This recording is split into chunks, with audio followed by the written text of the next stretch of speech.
Shame on some of these radio stations, including John and Ken KFI, for reporting or repeating stories of sexual prurient crimes, sexual crimes or oddities that are of prurient nature.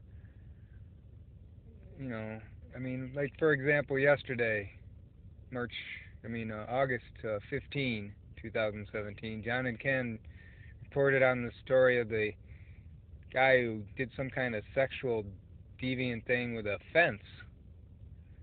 And they went into the specific, explicit details of what he was doing, and it was very disturbing and not necessary, you know. And so they repeat these stories for prurient interest.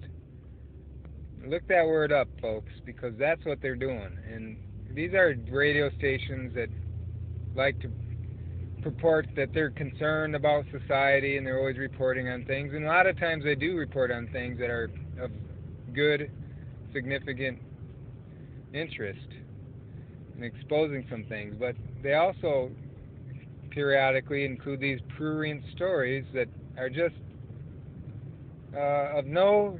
We don't need to know unless you want to just give the very broad details. But John and Ken went into graphic details of this guy on the fence, and it was just very unnecessary. And so I say shame on John and Ken and KFI for doing that and allowing it, and other stations who do the same, and they repeat it all throughout the day.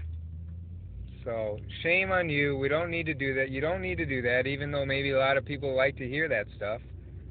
Don't cater to it.